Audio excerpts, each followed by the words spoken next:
només fang i plou. Ni le mal, ça m'est bien égal. Non, rien de rien. Non, je ne regrette rien. Rien de rien.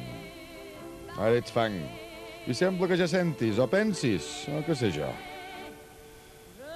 A vegades em sento com el doctor Frankenstein.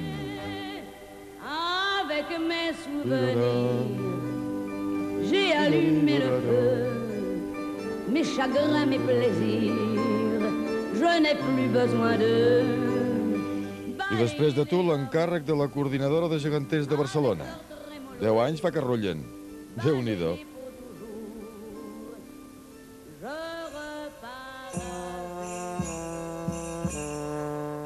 No ha canviat ni res el panorama geganter de Barcelona.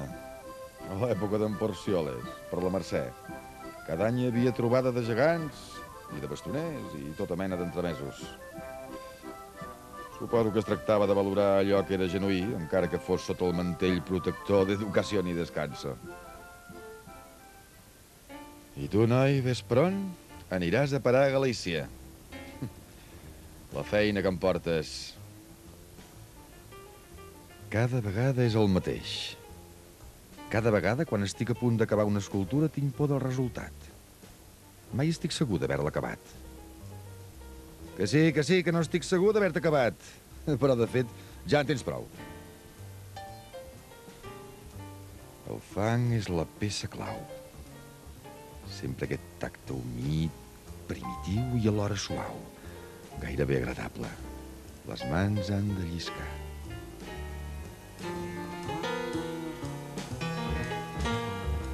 Deu anys de coordinadora.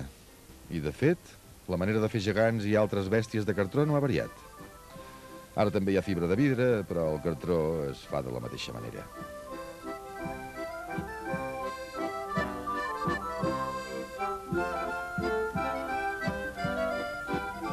Em sembla que van dir que era cap al segle XVII que hi ha documentat un gegant de cartró. I qui sap si abans ja n'hi havien. Alguns els feien de fusta i a Olot els fan de guix. Jo el guix només el faig servir per emmotllar. Apa, noi, ben empastifadet. No em miris amb aquesta cara, ja te'l tiro molt de compte.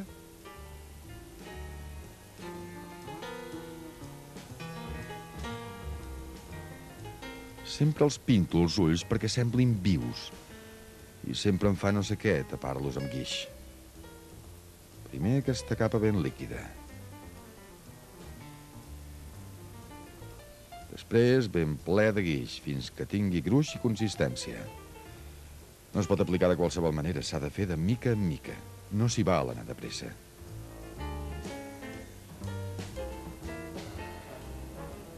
I rematem amb unes canyes fixades amb estopa també enguixada.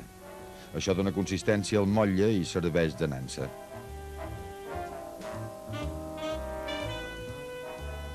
Fer els pertaixos sempre em recorda quan era petit, quan a l'escola feia treballs manuals.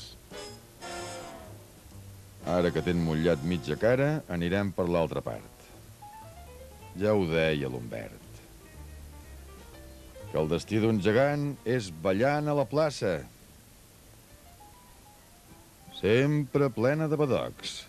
Cada any surten els gegants. I cada any, amb més desfici, la gent s'apila per veure'ls. Tal com ha de ser.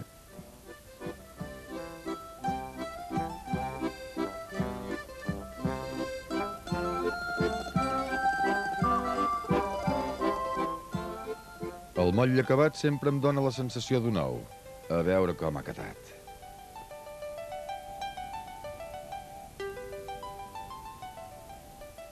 La perfecció del motlle és la garantia de poder treballar bé el cartró. I per un gegant en calen un munt de motlles. Almenys 3 peces pel cap. 2 pel cos, 2 per cada braç, 2 per cada mà i 2 per cada dit. Això fa un mínim de 20. 20 33 peces. 33. Mai m'havia aturat a comptar-les, que no en són poques.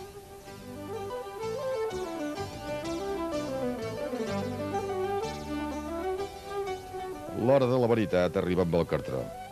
Els retalls no han de fer més d'un pam quadrat i han d'estar ben sucats a la cola. El motlle, el contramotlle i ja tenim una peça feta.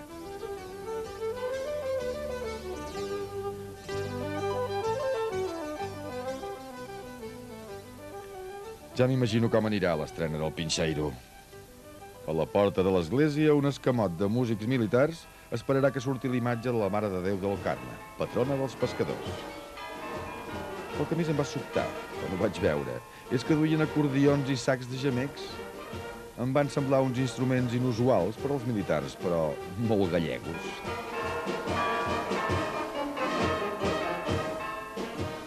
Compte amb el cartró. No es pot posar de qualsevol manera. S'ha de pensar bé com es col·loca, com es trenca i com es deixa de trencar. No fa temps ni res que ho faig. I cada vegada aprenc alguna cosa nova de com posar el cartró. Racons i raconets. El més difícil. S'ha d'aplicar amb molt de compte el cartró. Els racons del motlle, justament, són els detalls i els detallets de l'escultura.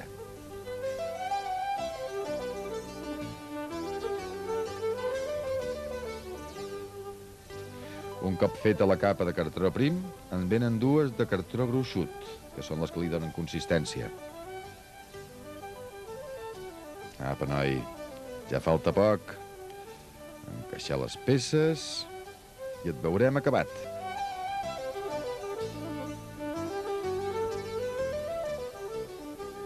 Ara veurem quina patxoca que fas.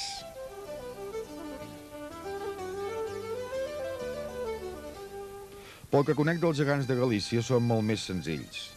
De fet, aquest va ser el motiu que la cofradia dels Pinxeiros volgués un gegant fet a Catalunya.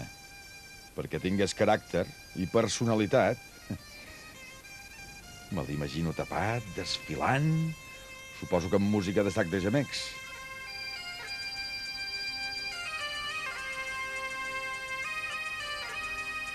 I l'expectació a la plaça.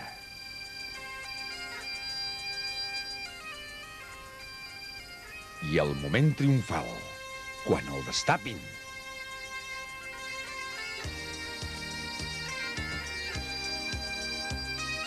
Quedaran descollonats.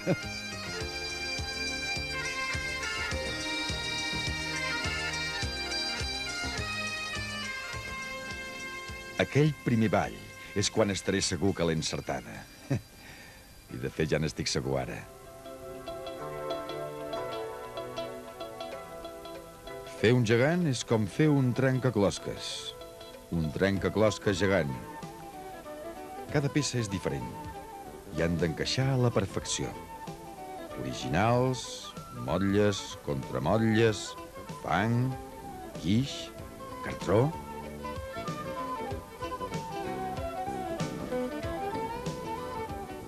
I mil i una feines per deixar-lo acabat. Les fustes de suport, polir el cartró, enllencar amb paper de diari.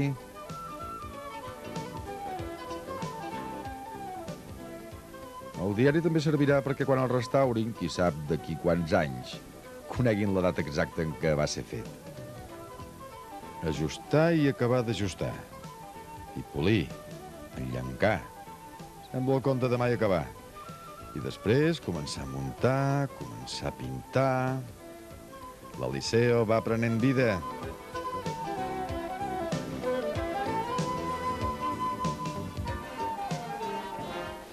Tot una feinada perquè el cartró prengui vida. I a la Puebla de Caramiñal no sigui només un gegant, sinó l'Eliseo, el Pinxeiro amb personalitat pròpia que representarà tota la cofradia. Ben diferent dels altres gegants.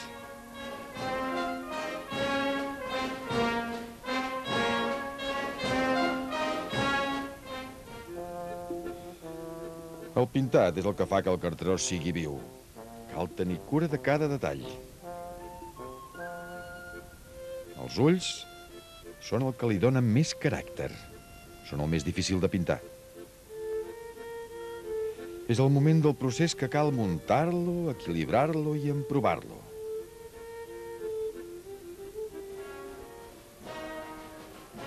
A la Pobla de Caraminyal també hi seran presents els gegants de Matadepera. Li faran de padrins.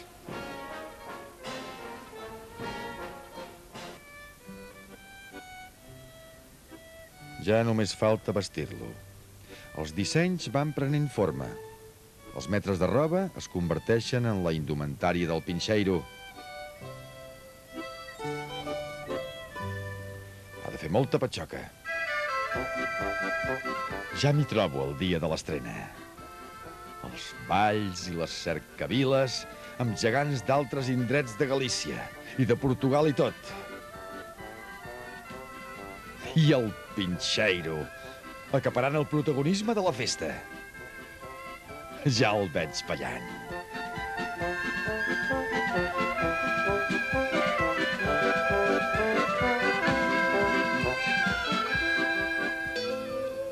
Finalment ja acabem. Ja el vestim. Muntat i acabat fa respecte.